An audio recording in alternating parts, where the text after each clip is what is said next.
Hello there, and welcome to this very exciting webinar, which is all about generating hidden revenue with your CRM. Welcome if you are watching. This webinar is for participants or attendees who either are really interested in what a CRM is all about, whether you've currently got a spreadsheet, whether you're using monday.com or whether you're just using a CRM yourself and you're curious about how to get more from your CRM systems. So welcome again. So look, I wanted to just give a brief outline of who I am and how I'll be helping you today. So I am a founder and director of Ucidity, together with my business partner, Bernard Kassab. Together, as a quick background, Bernard is his background is graphic and branding design, branding and graphic design, and my background is more development and the technical space and CRM systems as well. And essentially what happened was quite a few years ago, we both had our separate systems. We met at a networking group called BNI, and we started referring business to each other. And essentially what happened was that I would send him business for the graphic and branding design. He would send me business for the more technical web building and CRM systems. We both had our marketing knowledge, which worked well, but customers would bounce in between us. We put our heads together and said, look, let's just form a single business. Let's not complicate things. And Ucidity was born on the 20th of February, 2020. So 2002, 2020. It's a nice, easy date for us to remember.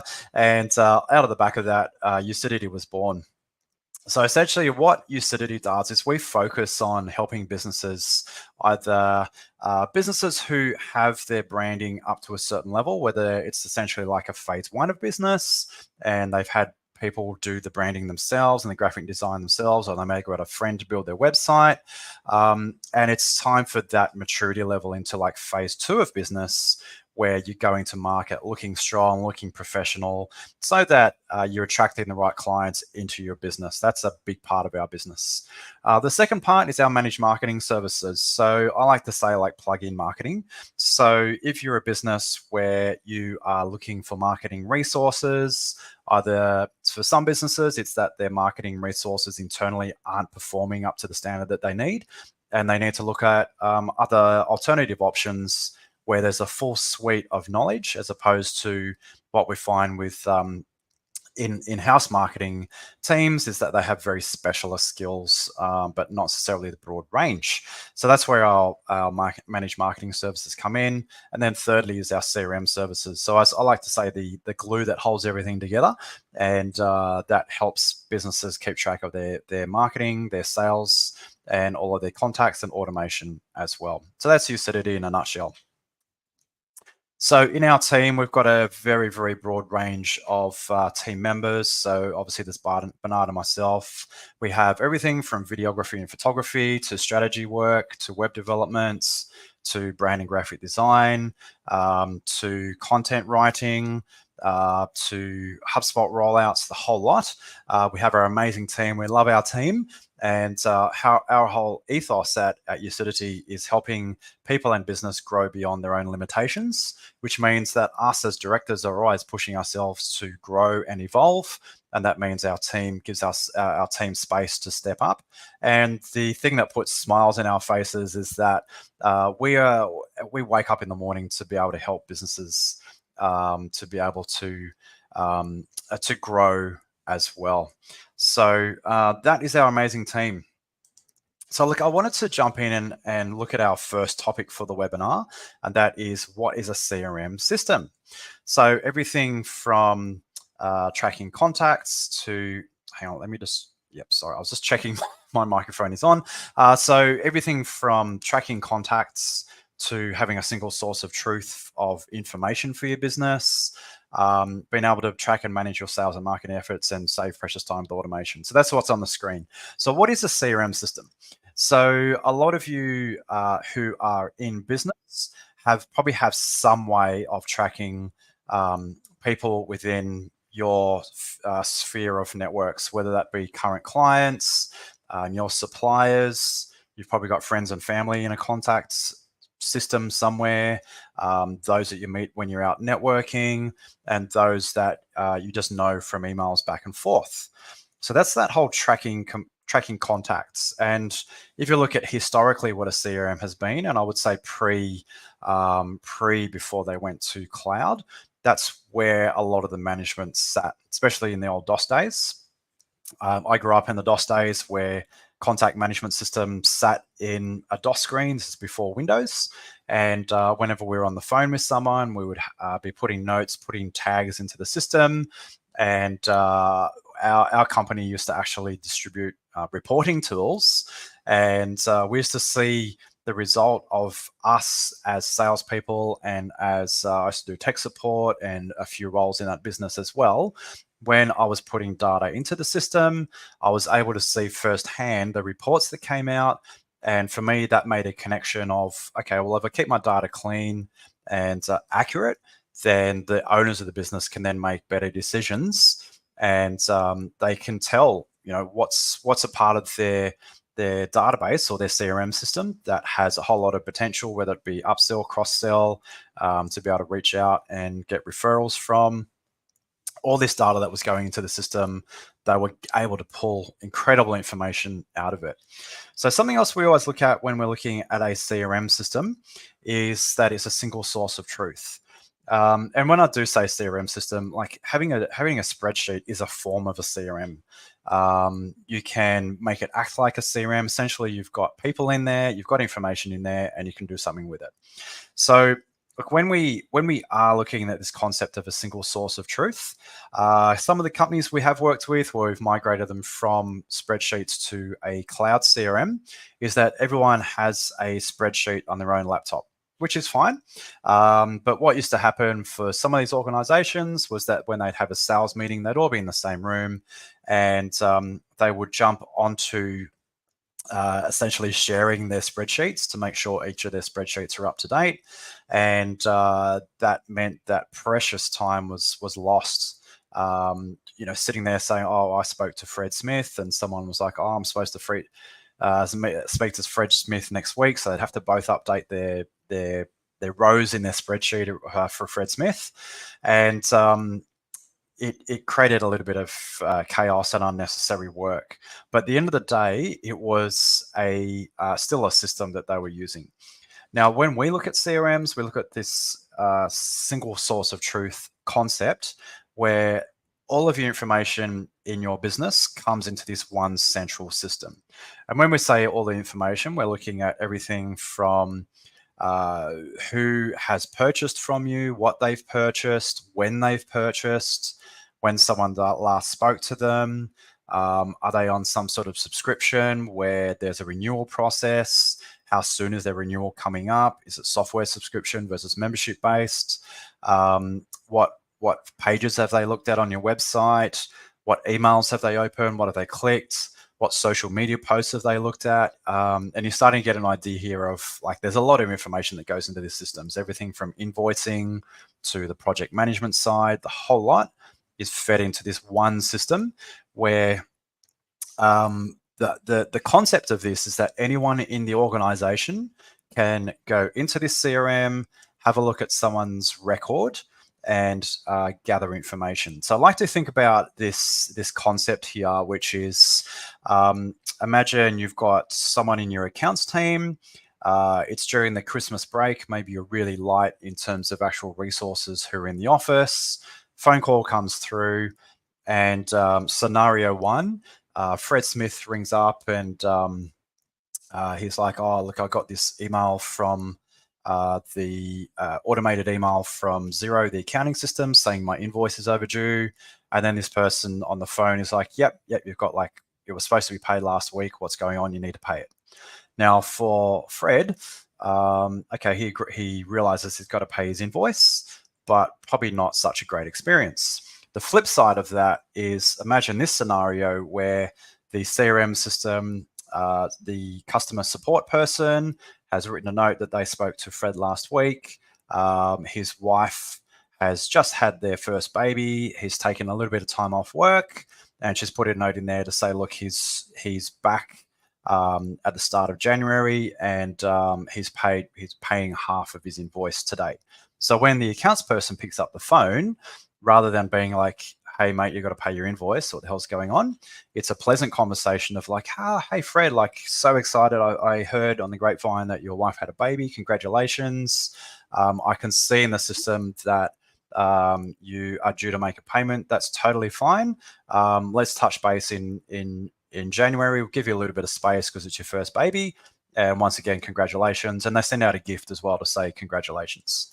So two very different scenarios there. And if you imagine down the track when Fred is able to get back out again and his wife, and they're telling people, hey, I was working with this amazing business called Ucidity. You wouldn't believe what happened. I had this outstanding invoice, picked up the phone.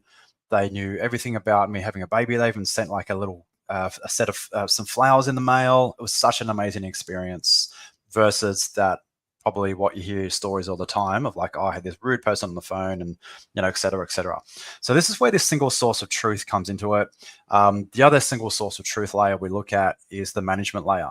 So for me as a business owner, if I'm able to get all of my information into one single place and have my reporting and dashboards sitting in one single place, that means I can make smarter decisions about my business. I can look at when my cash flow might be dipping in the next 90 days and look at my sales pipeline and have a look at what's coming through and find out or what marketing campaigns I've got running, look at past historical results and say, well, let's switch on this campaign because historically it took about 2 months to generate X amount of cash flow. So if we switch it on now, that means that cash flow dip in 90 days is sorted because the campaign is going to bring in that cash in the next 2 months anyway.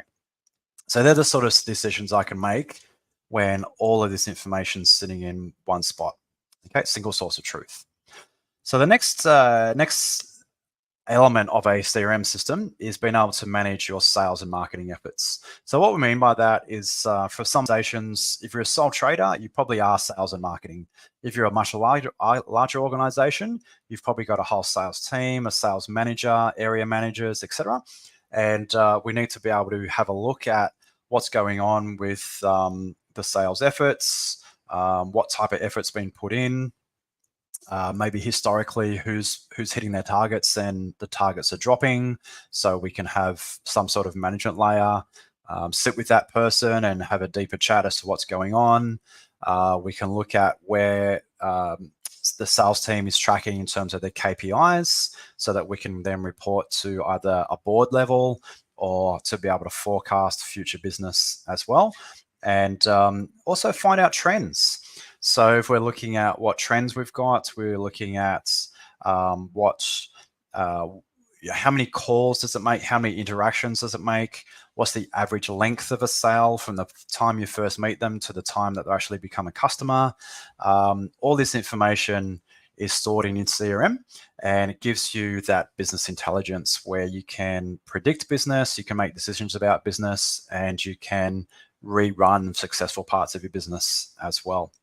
The other side of it is your marketing efforts. So a good CRM will also track what marketing campaigns you've got running, whether that be everything from paid ads like Google ads, Meta ads, LinkedIn ads, what social posts you've got running, what blog articles you've got running. Are there blog articles that are way more successful than others? They're getting a lot of traffic. You can then look at your system and say, hey, this page is getting a lot of traffic. Let's add a little banner in the middle to say, hey, look, if you want more information on this topic, enter your email address here and we'll send you a free gift. So you can generate some leads off it. And essentially what you're doing is saying, look, we are spending money on marketing. For a lot of businesses, marketing is like this empty void that money just seems to drop into. But a good CRM will help you actually track what's the return on investment on the money you're spending in your marketing. So once again, that's a good CRM will have a nice clean screen. It will show you everything that's going in and everything that you're getting back as well. The final component we look at with a CRM is saving precious time with automation. A lot of businesses probably have people in their teams where the they're doing tasks that they don't particularly like, which may have them feeling a little bit disgruntled or looking for other work. If you can find ways in your business to automate that part of their business that they don't like, then that helps. And more importantly, if you are automating some of their job as well, so they can focus on the components that, one, they like, and two, they're really good at and get return on, then that really helps justify the implementation of a CRM.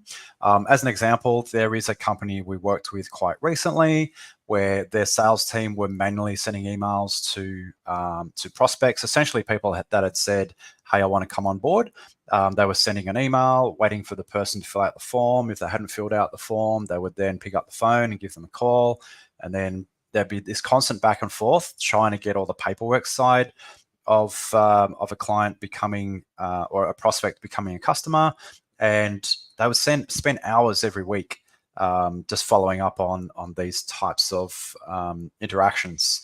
So what we did was we completely simplified the system for them, set it up so that as someone's traveling through a sales pipeline, then all the automation happens in the background. And the only time they need to pick up the phone is if this form, that the person who's supposed to fill out this form has been reminded a couple of times and they just haven't filled out the form yet. So maybe 1 in every 10 or 20, they need to pick up the phone and just go, hey, John, just confirm you got our email. Just if you could fill out the form, that'd be great.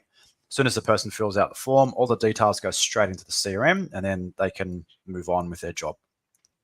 So for this company we're working with, that means that the sales team can focus on what they're good at and what they love, and that's being on the phone, talking to people who are interested in their services and helping them become a client.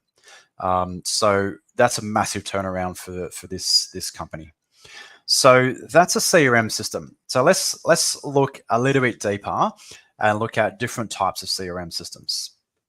So typically what we'll look at is 3 sort of main systems that we see in marketplace. So one is spreadsheets. I've used spreadsheets in the past when I was a sole trader, I admit. Secondly is Monday.com, and thirdly is a professional CRM.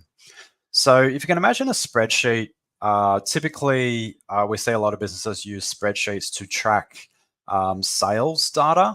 So that could be when you're out networking, you might get some business cards that you need to follow up on.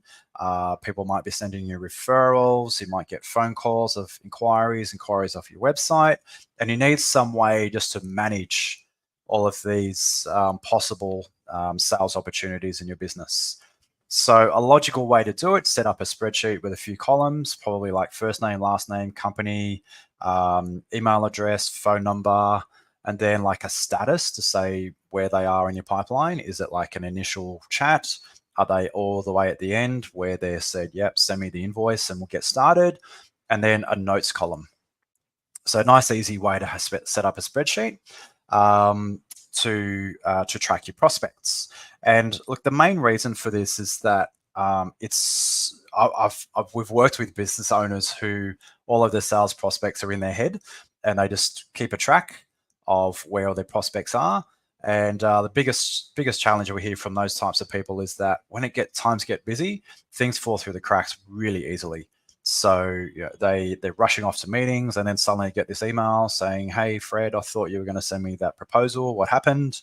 And next thing you know, they start to lose a little bit of credibility, and the business owner gets frustrated because they're trying to run a business that is slick, and the spreadsheet or their head is just not cutting it anymore.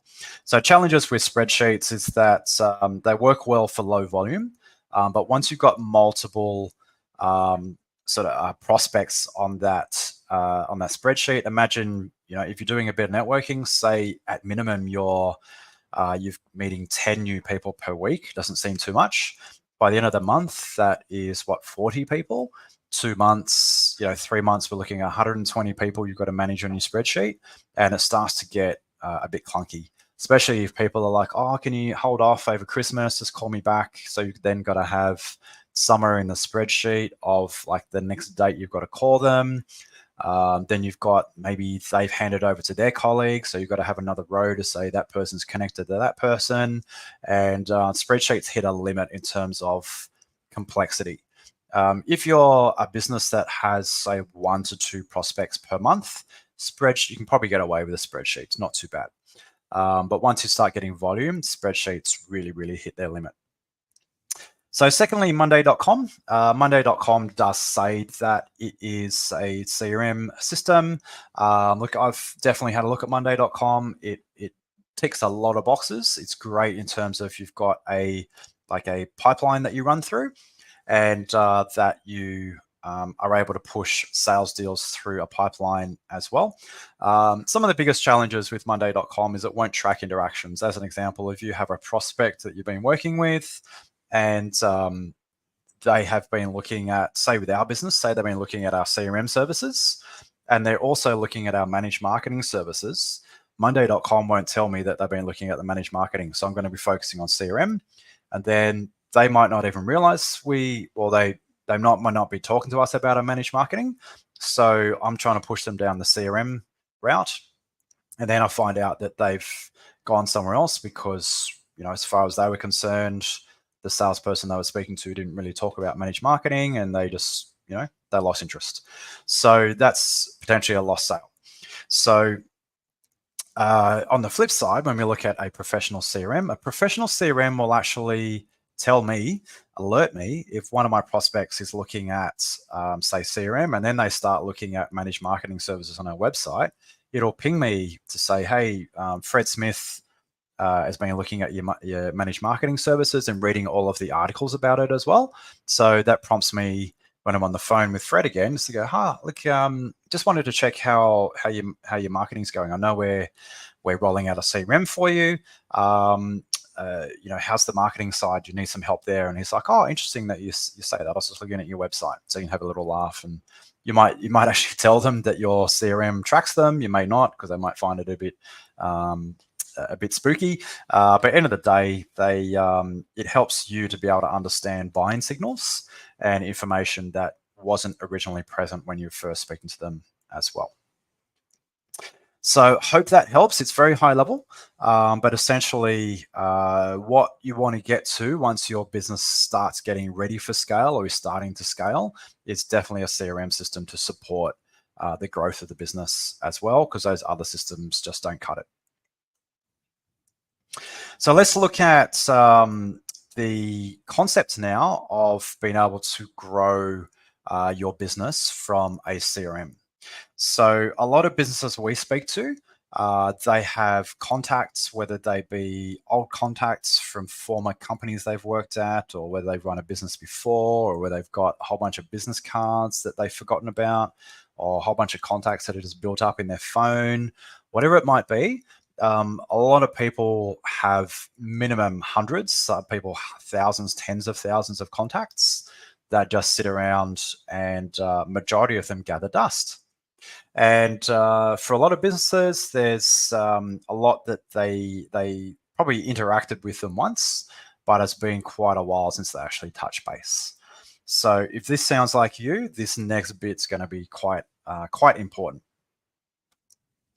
So when you are looking at your contact database, there's a couple of different options. One is delete, one is clean up and pray that you didn't get rid of people you shouldn't have, or thirdly, to run a campaign.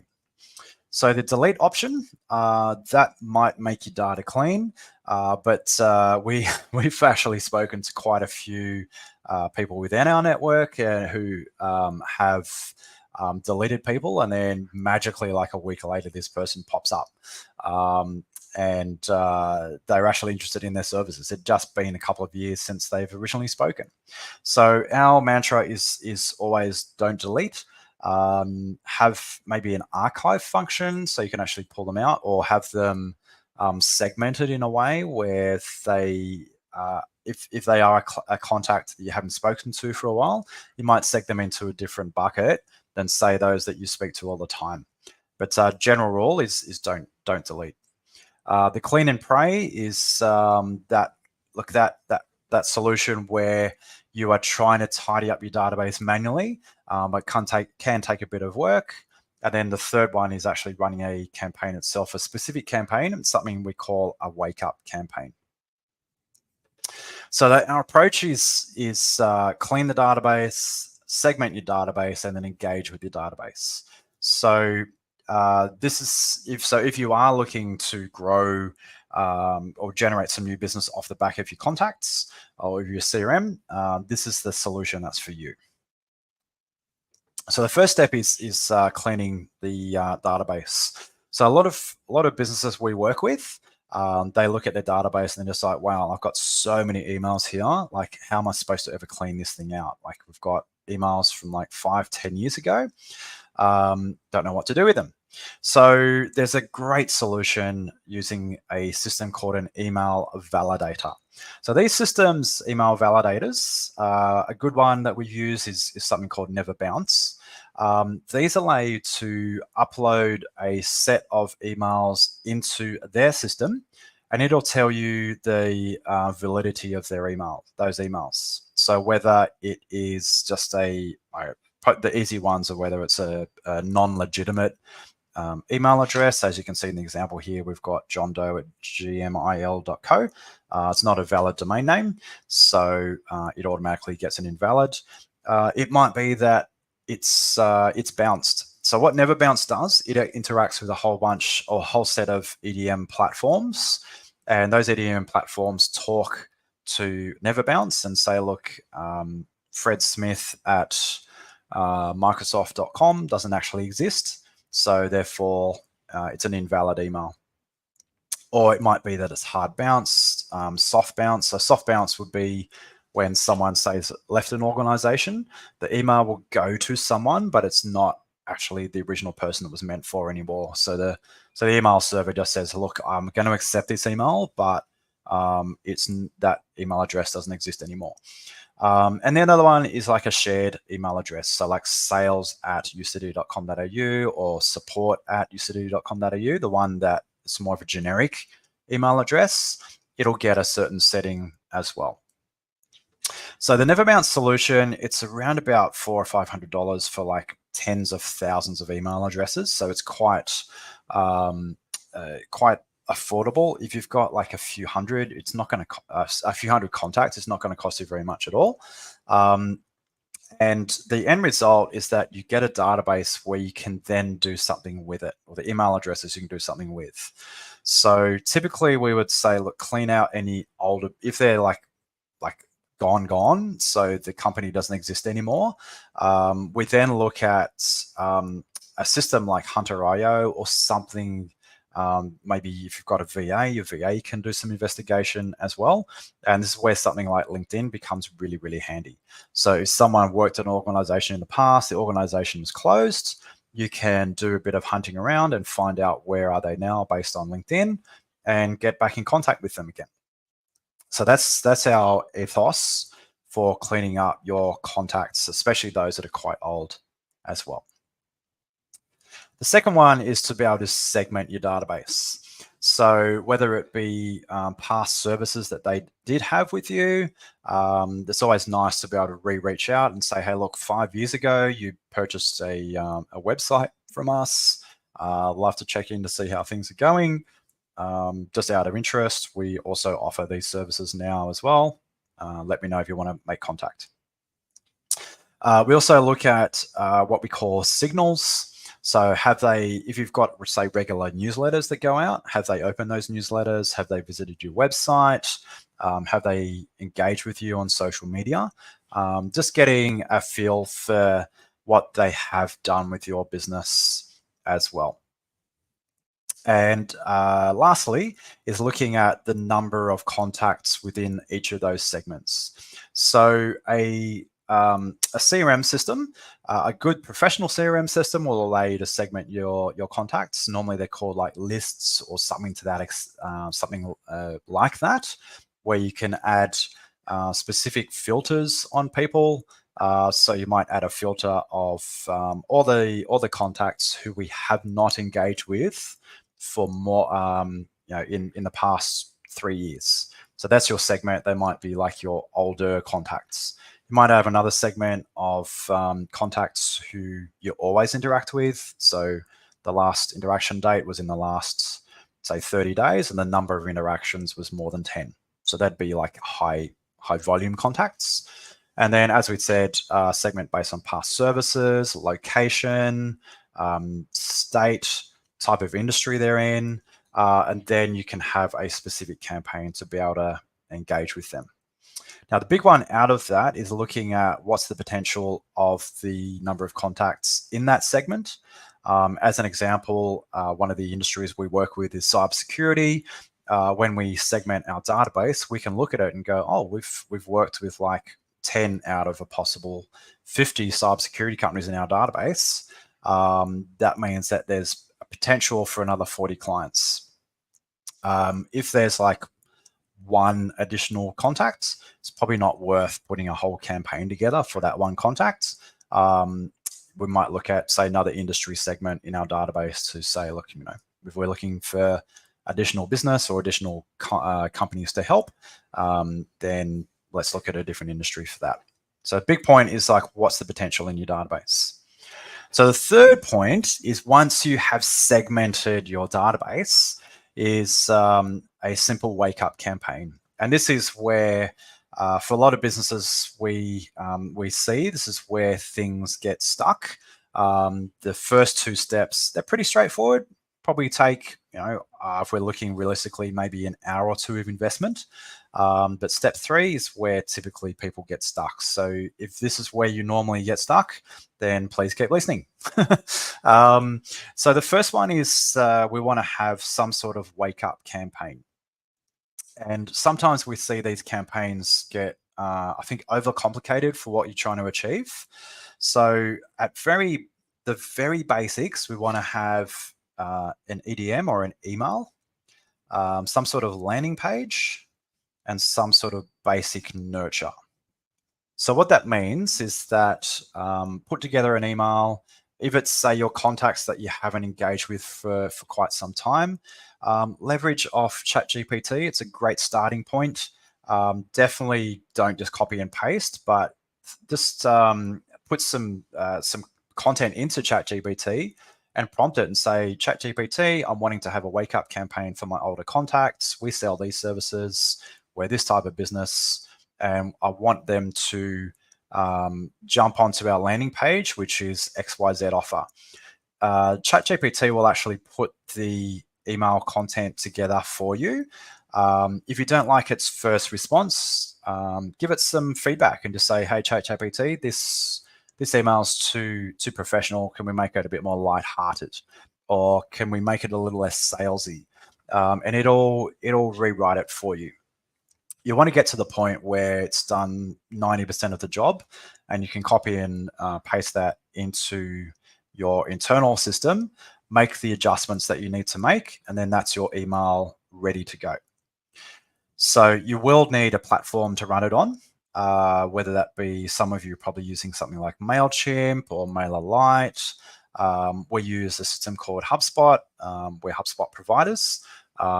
Now, if you are looking for a simple system, HubSpot offers like a $22 per month system, where you can have the EDM sitting there, you can build the landing page, you can have the nurture afterwards. The whole lot's just done for $22 a month. It's very, very straightforward. So the next thing you need is a landing page. This is where, like I was just saying, some of the EDM systems do have landing page builders built in, and the way they will operate is that you'll have a section of the CRM or EDM system where you can click to add a landing page. They'll give you a template of pre-built landing pages, and some of the better ones you can then go in and reorganize what that landing page looks like. So ideally, it's got your logo, your branding colors, imagery that suits your business. But the very bare minimum, at least you've got the layout of the page, which is a big hurdle overcome. The second component is the content for the landing page, and I'll send everyone a follow-up email as well with like an outline of what content we normally have in it. And the main content we see is that the top of the banner, we have a headline. You would have seen the banner when you signed up for this webinar, but we've got a headline, which is either solving a problem or something that someone's engaged with. As an example, say we are selling websites and we've got a line that says, hey, is your website not generating enough leads? So we'd have that as a website. Every business owner has that trouble. They always want more filtered leads coming through. Yeah, have that as your headline. The next section is an overview of the solution to the problem, or identifying that problem as well. To say, hey, look, a lot of business owners like you struggle from this. Their website's either getting terrible leads because spam's coming through, or not enough leads. If this is a challenge you're facing, welcome to the Ucidity landing page solution. And then the next section is like further details, then a call to action. So it's like enter your email address here, and we'll send you a template for building the ultimate landing page that converts the right type of clients for your business. And further down the landing page as well. So we want to make sure we've got testimonials. We want to make sure we've got FAQs. We've got to make sure we've actually got an opt-in as well, so they can enter their details and download the thing that you're offering. But that's your landing page. Like I said, most EDM systems or CRM systems have that built in. Choose your template. Once again, leverage off ChatGPT. It's a really good starter just to type in, hey ChatGPT, I've got these clients that I'm prospects that I'm sending an EDM. They are having troubles getting leads off their website. Build me landing page content for the landing page, and it'll start generating it for you. And the third one is a nurture. Now, so a very simple nurture would be something on the lines of, if they filled out the form on the landing page, then have them have three follow-up emails. So the first one would be, congratulations, here's your template on how to build the ultimate landing page that generates more leads. The second one would be like, hey, how's the landing page going? At this point, we find that 50% of people have probably stopped. Here's a quick tip on how to continue building your landing page. You're almost there, keep going. Then the third one would be like, hey, how did your landing page go? Here's how to run a simple report to see the effectiveness of your landing page. So that's your nurture sequence. And once again, an EDM system or CRM system off the back of a landing page will allow you to have that nurture. So if we take a step back and look at this third step of generating more business from your contact database, what we've effectively done is we've got an EDM lined up. We've now got a landing page built, and we've got some follow-up emails built. What we need to do now is this EDM or this email that you've built, set it up in the EDM systems so that only the people who are in that segment are getting that email, and then go ahead and send the email. And that's the point where you get to sit down and, within reason, put your feet up and watch the effectiveness of that email. And this brings us to the next step, which is tracking the data. So it'd be no point sending off the email and just literally shutting your computer and watching your bank account. We need to be able to track what happened when you sent off that email. Be prepared. If you've got an older database, you're probably going to have bounces. You're probably going to have unsubscribes, because there might be people in there who have moved on in the world and they're doing a different type of business, and that email is no longer relevant to them.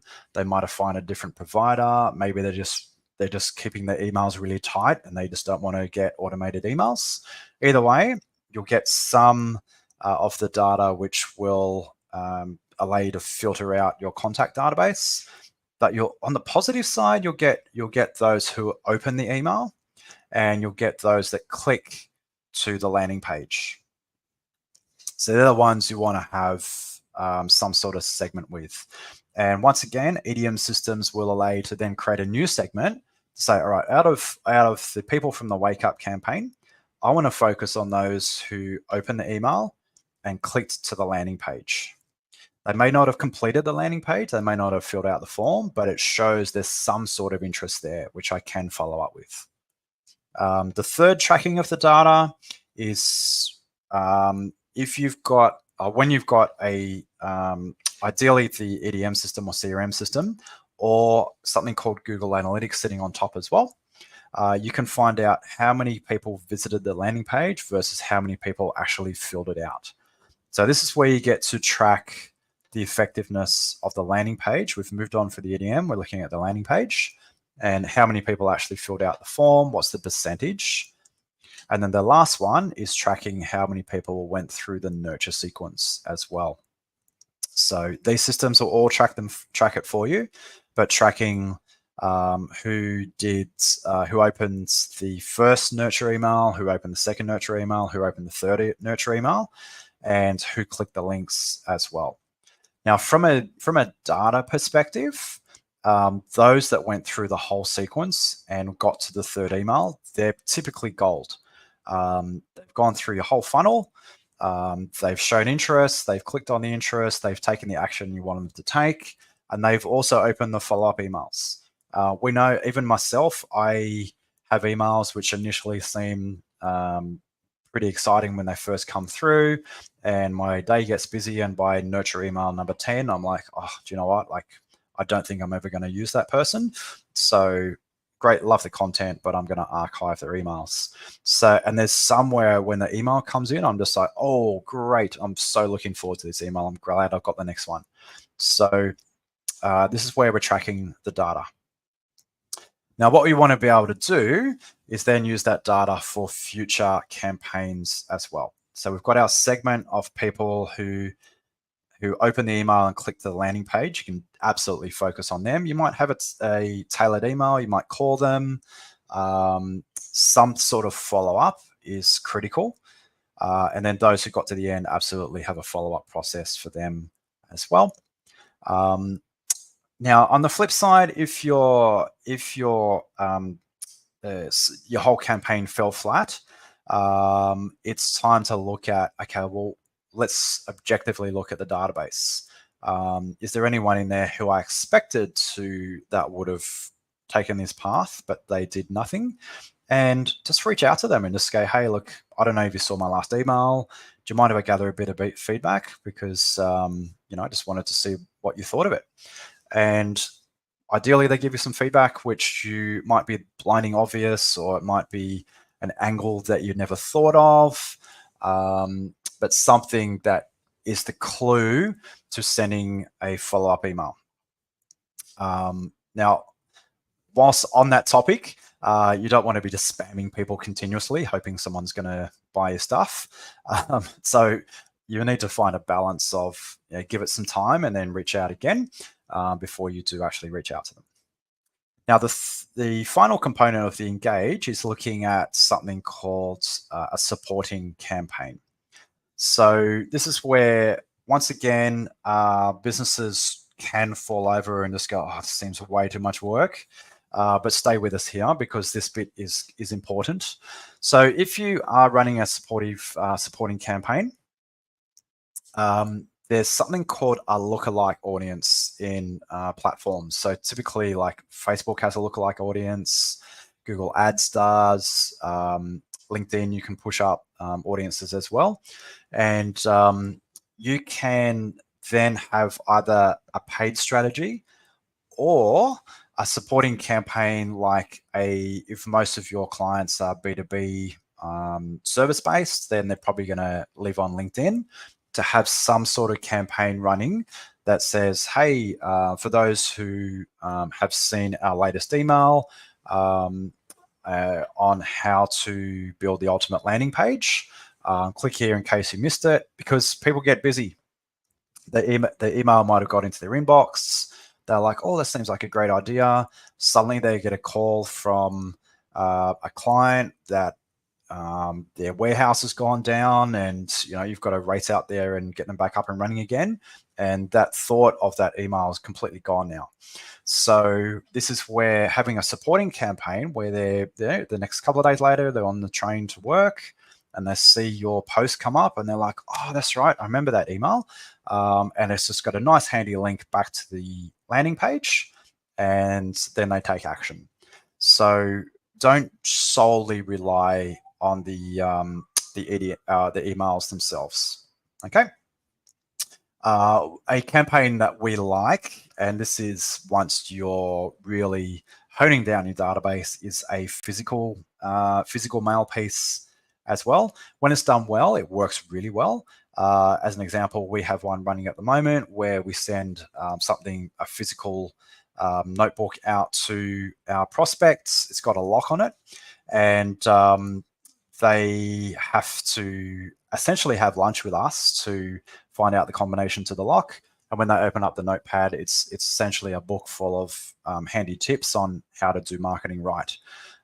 So that's once you get to that level, it does work really well, but it's a good supporting campaign as well.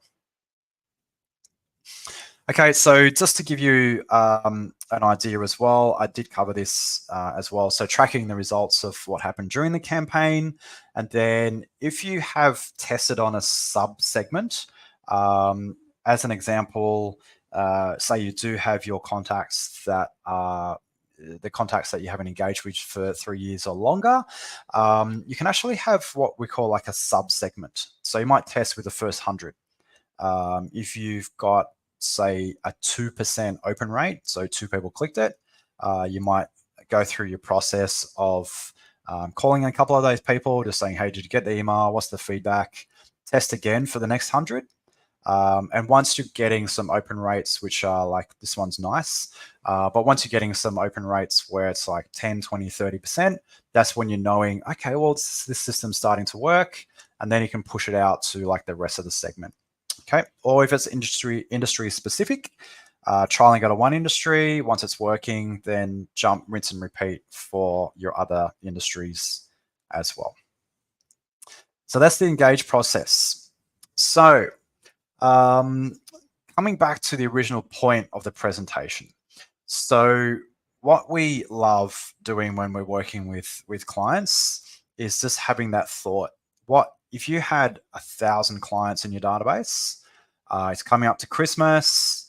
For a lot of businesses, they've got to get a few extra dollars through the door because typically in Australia, probably in the next 3 weeks to the end of January, business is a lot quieter. What if 1%, if you had a 1% conversion off the back of those 1,000 contacts, what would that look like for your business? Is it worth going through the process of cleaning a segment and engaging with your database? All in all, we find these types of systems, if you're doing it yourself, it's a weekend. Cleaning up your database, getting onto a CRM or EDM system that is going to support the sending of emails, the nurturing, and the landing pages, setting it up, doing a couple of test emails, and setting it out for the Monday morning, and then going through and checking your results. Now, luckily, in the world of digital, you can get some results very quickly. So by the Wednesday, you'd probably have a good feel for how much of your database engaged. And if you need to, adjusting that campaign and resending to your next segment. But big thing is going out there and pushing this as part of your go-to-market strategy. We have worked with quite a few businesses since running this presentation where they just say they're just uncovering a gold mine. Some have gone ahead and purchased it's only been one person in the organization, but they've essentially re-engaged with all of their older contacts, and they call me up all the time just saying, John, this thing's amazing. Like, I've just got people who I'd forgotten about, or I hadn't even realized was still thinking about us, who are just saying, I'd love to meet up. Like, we've got a project coming up in January. Let's meet up now and get things started. So I'd love you to tap into that that opportunity and that possibility for your business. And at the end of the day, I'd love to share some results with you as well. So I'm just going to jump into my screen and see if we do have any questions. And I'm just going to stop sharing for a second. Does anyone have any questions? Because I'd love to open up the floor just to check whether you do or not. Give it a couple of minutes.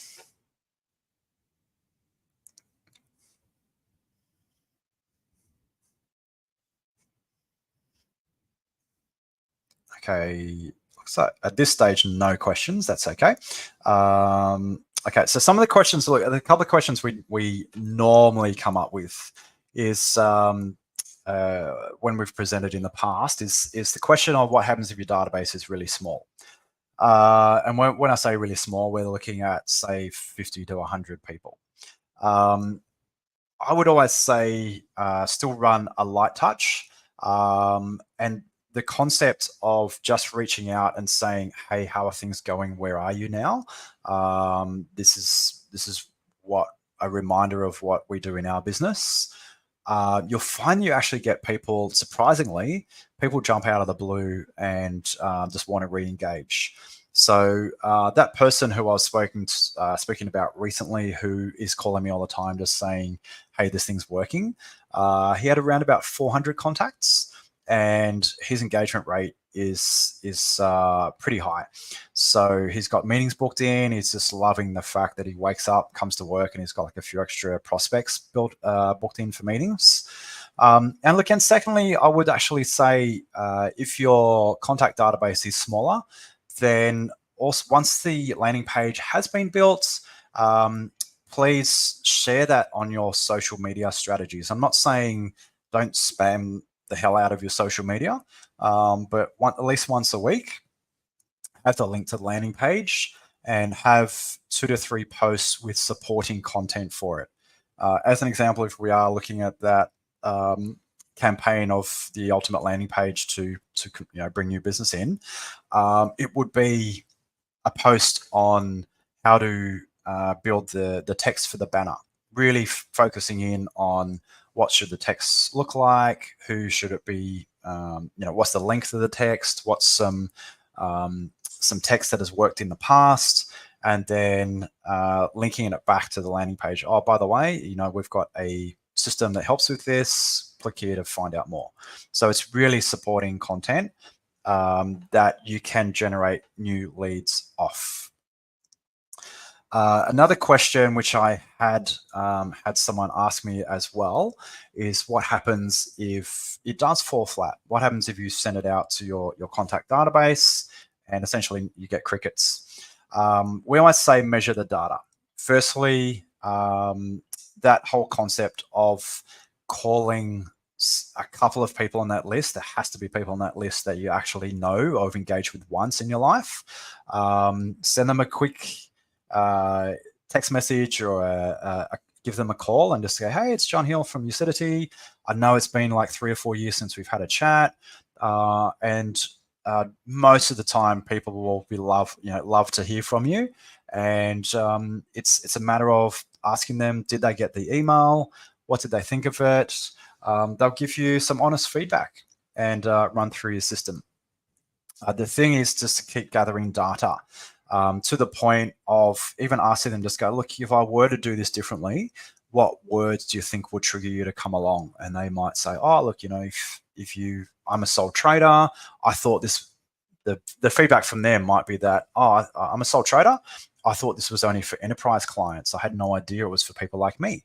So your next email might be actually say, you might segment to say, who's our smaller businesses. And the email would say something on the lines of, hey, I know you're running a small business. Times are tough or can be tough leading up to Christmas. You want to buy the kids Christmas presents. You want to have a nice, relaxing time. I'd love to help you achieve that with a system that you can get up and running in essentially 1 to 2 business days and measure the response on that. So if there's no other questions, I'll leave the questions component to that. So look, I've included this slide in here for some typical industry engagement rates as well. I will share these in slide decks as well, so you can see. But essentially, if we're looking at something like a conversion rate, food and drink has a really high conversion rate. Typically, it's something that is basically a non-considered purchase. So you see an offer, it seems like a good offer, you click to their e-commerce site and you buy it. Especially Christmas coming up, might be a special on wines. So you just go ahead and buy it. If it's something like, hey, let's implement a $5 million CRM system, say they're implementing, say, a big Salesforce for an enterprise company, you're probably not going to buy that on the back of an e-commerce site. So your conversion rate's probably going to be quite different. So have a look at those conversion rates as well. They're quite interesting. A lot around that sort of quicker purchase, definitely get more results, but definitely have a look at your industry as well to see what's specific for your industry. So finally, look, we love helping people, especially coming up to this Christmas period where I know there are some businesses that are struggling and there are some that just want to have essentially a foolproof system to help them bring in new business. We'd love to help. Our details are on the screen. If you are listening to the webinar, jump to ucidity.com.au. So that's UCIDITY.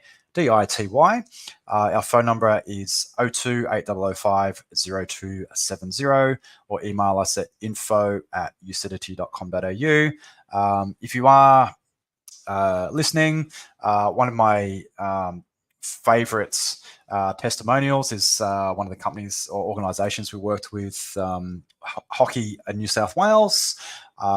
They were their goal was to help have a campaign to help people come back to hockey. One of the biggest struggles was that hockey becomes popular during Commonwealth Games and Olympic Games. And then during other periods, everyone sort of just jumps to their own sport. So they wanted to, off the back of COVID, get their engagement rates back up again. So we helped them to deliver a campaign, and they loved it. It was an amazing campaign for them. And they're the sort of results that we'd love to hear, is a business who needs help, working with professionals to be able to get them the results that they need, and see the smiles on their faces. That's what it comes down to at the end of the day. So thank you very much again for those who did jump onto our webinar. If you're watching the recording, thank you again, and keep a lookout for our information pack, and we will see you in our next information series. Thanks again.